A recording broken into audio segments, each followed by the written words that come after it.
Bonjour à tous, donc aujourd'hui on va se pencher sur l'entreprise PayPal.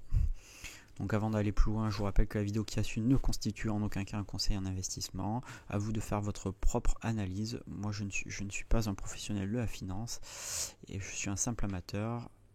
Donc la vidéo qui va suivre est à prendre avec des pincettes. Alors je vais me pencher sur l'entreprise selon le plan habituel. On va présenter globalement le business model de l'entreprise. On va se pencher sur les comptes de celle-ci, une petite note d'analyse technique et puis je vous donnerai mon sentiment global sur l'entreprise à la fin. Alors, l'entreprise PayPal, c'est une entreprise qui est cotée aux US. La capitalisation actuelle au moment où j'enregistre la vidéo est d'environ 114 milliards de dollars. C'est donc une méga cap. Si on doit la classer, on la classerait plutôt comme entreprise de croissance. Et donc c'est une large capitalisation. Et elle officie dans le secteur des fintech. Alors, bon, pour PayPal, la plupart d'entre vous connaissent sans doute le produit en lui-même. Donc c'est une interface de paiement par internet entre des vendeurs et des consommateurs. Ça permet aussi de faire de l'échange d'argent entre personnes particulières. Et puis maintenant, il rajoute des produits de crédit ou en tout cas d'achat en plusieurs fois sans frais, etc. etc. Et offre des solutions d'analyse de données et de protection contre les fraudes pour les vendeurs. L'essentiel de son business est donc basé sur la prise de frais sur les différents transferts ou les différents volumes d'argent qui se fait, prenant des toutes petites parties de frais ou quand il y a des conversions entre devises par exemple aussi. Donc ça c'est 92% de ses revenus sur ces petits frais là, et puis il y a 8% des revenus sur les services ajoutés. Donc sur sans doute de la vente de data, voilà. Donc PayPal elle surfe sur une tendance de fond qui est la numérisation de notre société avec la consommation de plus en plus d'achats sur internet. On voit que en termes d'utilisation sur les revendeurs nord-américains en Europe, c'est sans doute un des moyens de paiement les plus répandus. On voit que sur les dernières années, on a une augmentation du nombre de comptes actifs, une augmentation du nombre de transactions et du volume d'argent qui transite. Donc tendance de fond à la croissance avec une entreprise qui est depuis longtemps bien implantée sur ses achats par internet. Alors, moi je me pose toujours la question de la présence d'un mode pour chaque entreprise, donc d'un avantage compétitif durable. Alors il me semble que pour cette entreprise, il y a peut-être deux éléments qui pourraient en constituer un mode, mais de manière modérée. Donc dans un premier temps, un effet réseau, puisqu'il s'agit d'une plateforme de paiement qui est très largement répandue, et donc ça pousse évidemment les vendeurs à utiliser cette plateforme-là, puisque il y a beaucoup de consommateurs qui l'utilisent, et donc sans doute que ça renforce le développement de son réseau, mais ça me semble quelque chose d'incomplet ou de relativement faible, puisqu'il y a de plus en plus de concurrents et que les plateformes acceptent de plus en plus de différents modes de paiement. Donc pour moi c'est un mode on dira relativement faible. Et puis en termes d'actifs intangibles, on va dire que c'est plutôt l'image du produit qui inspire plutôt la sécurité et sans doute un savoir-faire technologique, mais là aussi pour moi un avantage compétitif très faible, puisque il y a de plus en plus de concurrents avec sans doute un savoir-faire équivalent et une image tout aussi secure. Voilà. Est-ce qu'aujourd'hui on est plus confiant dans PayPal que dans Apple Pay? Bon, en termes de consommateurs, je vois pas trop le différentiel. Donc là aussi sans doute un mode relativement faible, pas inexistant mais faible. Un mot sur la répartition géographique du chiffre d'affaires. Donc on voit essentiellement une répartition nord-américaine, puisque c'est 54% de son business. Un business bien implanté aussi en Grande-Bretagne, un peu moins de 10%, et puis le reste du monde. Donc ce que ça nous inspire, c'est qu'il y a probablement d'autres marchés qui restent à conquérir et des marges d'implantation, peut-être notamment en Europe. En Asie, il y a d'autres forts concurrents, donc peut-être c'est pas le fond de son business, mais pourquoi pas en Europe notamment. Alors maintenant, on va se pencher sur l'analyse de l'entreprise en termes de chiffres. Donc si on regarde les résultats, on voit que le chiffre d'affaires est en croissance constante ces dernières années de 34% par an en moyenne, avec un résultat net qui augmente lui de 18% par an en moyenne. Donc une entreprise en bonne croissance. On notera simplement un petit reflux de sa marge nette en 2021 après une année 2020 du fait de l'effet sans doute Covid relativement exceptionnel pour ce type d'entreprise. En termes de earning per share, donc on a aussi là une croissance sur les dernières années d'environ 19% par an et un effet plateau suite à l'année exceptionnelle de 2020. Alors en termes de profitabilité, sans doute un des éléments les plus importants, on a une marge brute de 51%, donc une marge élevée, une marge nette qui reste de 16%, donc tout à fait correct. Un retour en equity à 20%, donc un résultat tout à fait satisfaisant, et un ROIC supérieur à 12% à 14%, donc là aussi une profitabilité, des performances de l'entreprise tout à fait bonnes. En termes de bilan, c'est une entreprise qui a environ 15 milliards de cash en termes de bilan pour 10 milliards de dettes long terme, donc une situation bilancielle en net, donc pas de problème de ce côté-là. Je ne vais pas plus loin dans l'analyse, mais globalement, un bilan positif. Alors, un des éléments les plus importants, c'est le free cash flow. Donc, on a une augmentation du free cash flow ces dernières années de 24% par an en moyenne, donc tout à fait satisfaisant. Donc une entreprise qui est capable de dégager plus de 5 milliards de free cash flow sur les dernières années et avec une croissance de cela si on regarde sur une échelle de temps un petit peu plus long. Alors un mot sur l'allocation de ce cash. On voit que le capex reste tout à fait modéré au vu de la taille de l'entreprise. Qu'elle profite de ce cash pour faire des acquisitions, notamment elle a acheté Venmo, alors je ne sais plus en quelle année, mais elle a acheté Venmo, donc pour faire des acquisitions stratégiques.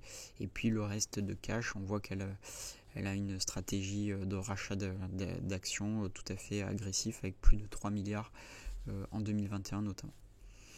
En termes de valorisation, au cours actuel ou au moment où j'enregistre la vidéo, c'est-à-dire en août 2022, et si je prends les résultats de l'année 2021, on a un peu un retour de 27, un price to free cash flow tout à fait intéressant à 21 et un price to sell à 4,5, donc raisonnable pour ce type d'entreprise. En termes de redistribution pour les actionnaires, c'est une entreprise qui ne redistribue pas de dividendes. Par contre, on voit qu'il y a un effet relatif pour les actionnaires avec une diminution du nombre d'actions en circulation ces dernières années. Voilà, donc les guidance pour l'année 2022, si c'est extrait de la présentation des résultats du premier semestre 2022. Donc on a quand même un objectif de free cash flow à plus de 5 milliards, dans la lignée de l'année dernière, on va dire. Donc ça c'est un élément très important. On attend des volumes d'argent échangé en croissance de 12% pour l'année. L'entreprise cherche à faire un peu plus de 900 millions d'économies opérationnelles. Voilà pour les éléments clés d'objectifs qu'il faudra surveiller. Là, je ne regarderai pas trop le earning per share non-GAAP puisqu'il y a un énorme décalage avec le GAAP. Et puis qu'il y a des effets d'amortissement importants pour cette entreprise, donc c'est pas le chiffre que je regarderai en tête, mais vraiment le free cash flow pour ce type d'entreprise. Et donc on a, au vu de 5 milliards de free cash flow, un objectif de rachat d'actions pour l'année 2022 de 4 milliards, donc tout simplement énorme pour une entreprise qui fait au moment où j'enregistre la vidéo 115 milliards de capi, donc un rachat un pourcentage de rachat d'actions de 3 à 4% de la CAPI, donc des objectifs tout à fait ambitieux. Bon, voilà. Ensuite, si j'essaye malgré tout de partir sur l'earning per share et de scénariser les taux de croissance de celui-ci, des valorisations terminales avec un objectif de retour sur investissement de 10% par an, objectif qu'on peut éventuellement modéliser au vu notamment de l'inflation actuelle, mais je reste sur ces chiffres-là actuellement. On voit que j'ai fait différents scénarios pour définir très grossièrement des niveaux d'entrée sur cette entreprise. Donc on dira que j'aime bien moi rentrer entre un scénario normal et un scénario optimiste, donc des niveaux de valorisation entre 63 $ et 100 $ me semble des niveaux d'entrée corrects. C'est d'ailleurs ma position actuelle, puisque j'ai un PRU de mémoire autour de 75 $ je crois sur PayPal. Alors un petit mot d'analyse technique. Donc là, vous avez le cours de PayPal en données hebdomadaires. Donc on voit que ça a très fortement corrigé et que sans doute le titre était en bulle sur l'année 2021 et qu'il a très fortement corrigé. Pour moi, il y a sans doute maintenant un petit excès baissier puisque l'entreprise quand même délivre de la croissance, du free cash flow positif et qu'on a atteint des niveaux de valorisation qui me semblent acceptables pour ce type d'entreprise, même s'il n'y a pas de mode selon moi majeur. Donc moi, je me suis intéressé de constituer une ligne autour des 75 $. On voit qu'actuellement il y a un petit rebond technique.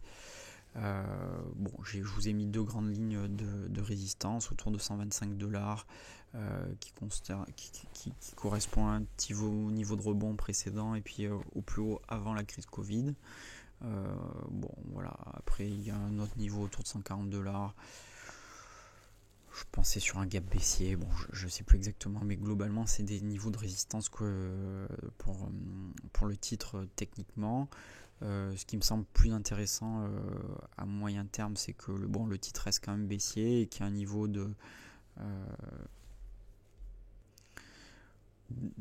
de support autour des 70 $, 71 $ qui est tout à fait intéressante en termes de valorisation si on le rapporte au price to free cash flow. Alors en conclusion, donc je fais toujours ma checklist. Donc le business model, bien évidemment, c'est un business model un petit peu complexe qui échappe à un simple amateur comme moi. Donc j'en comprends pas tous les aspects, c'est plus compliqué que de vendre des yaourts, ça c'est sûr. Le business il sera toujours là dans 10 ans. Alors moi à titre personnel, je suis pas consommateur, j'ai pas de compte PayPal, donc j'ai pas d'avis personnel sur cela. Après sur le mode, je reviens pas sur ce que j'ai dit, mais globalement pour moi il n'y a pas de mode majeur, même si il y a quand même un petit avantage concurrentiel au vu de son niveau d'implantation et de répartition, en tout cas en Occident, de cette entreprise, et du nombre de comptes et donc du petit effet réseau qui en résulte, mais qui ne me semble pas imprenable au vu des nombreux concurrents qui sont présents. Donc il y a clairement une réserve de croissance et ça sort sur un méga trend qui est notre consommation de plus en plus de produits d'achat sur internet. Voilà. Donc c'est une entreprise qui est en croissance, donc ça pour moi c'est bon, et c'est une entreprise qui a des marges tout à fait satisfaisantes avec des ROE et des ROI tout à fait satisfaisants, une entreprise qui a bénéficié d'une augmentation et qui prévoit d'augmenter son free cash flow, voilà. Qui a une augmentation de l'equity, mais là c'est pas trop le sujet sur ce type d'entreprise, qui a un bilan tout à fait satisfaisant, qui est positif, donc pas de dette nette, qui a une politique relutive de l'actionnaire, donc ça aussi c'est un élément positif, qui a des niveaux de valorisation, en tout cas au niveau de ma position, tout à fait satisfaisant, et voilà, qui délivre un retour sur actionnaire tout à fait ambitieux avec des programmes de rachat d'actions ambitieux, en tout cas pour l'année notamment 2022. Donc actuellement, si on se base sur le free cash flow et des niveaux de valorisation actuels, on a quand même un free cash flow yield un peu en dessous de 5%, donc des niveaux qui me semblent tout à fait satisfaisants, surtout au vu des réserves de croissance que peut afficher cette entreprise. Néanmoins, je garde toujours en tête des variations de mes scénarios et donc j'essaye de définir maintenant des stop-loss entre guillemets fondamentaux, donc des éléments qui viendraient modifier l'évolution de cette entreprise. Donc pour moi, la menace majeure, c'est la concurrence qui est nombreuse, variée et donc qui risque de grignoter des parts de marché ou de venir impacter les marges de l'entreprise. sans parler des Alipay et compagnie qui existent en Asie, des Apple Pay, des Google Pay, et bien d'autres concurrents, des Square, etc., offrent sans aucun doute des services équivalents. Alors je ne sais pas si en termes de coût c'est inférieur, mais en tout cas on voit mal ce qui pourrait un Apple Pay de continuer à se développer. Donc c'est pour moi la menace principale sur ce type d'entreprise. S'il y avait l'émergence d'un concurrent ou de plusieurs concurrents qui viendraient prendre le leadership, voire qui engendrerait une bataille des prix, donc des frais, et qui pourrait faire baisser de manière très forte les marges. À ce moment-là, on n'aurait plus du tout le même type d'entreprise, et cette entreprise serait beaucoup moins séduisante. Ensuite, il y a un deuxième élément, c'est l'arrêt de la croissance de cette entreprise en tant que telle, avec une baisse du nombre de comptes actifs ou de volume de transactions globales. Pour moi, ça me semble plus faible puisqu'on va vers une numérisation de plus en plus de l'économie. Et avec un réseau qui est quand même bien implanté, mais c'est quand même des éléments à garder en tête, parce que ça voudrait dire, le cas échéant, qu'un concurrent bouffe là aussi des parts de marché sans aucun doute. Donc si je dois résumer, une belle entreprise avec des beaux chiffres, des niveaux de valorisation intéressants, de la croissance attendue, un free cash flow yield tout à fait satisfaisant, mais un mode qui reste à mon sens faible, avec une concurrence nombreuse, variée, notamment de certains GAFAM, qui peut venir la concurrencer sur une partie de son fonds de commerce. Donc affaire à suivre, donc une entreprise qui quand même a pas mal de risques en termes d'investissement, et donc qui doit se traduire sur des niveaux de valorisation assez exigeants.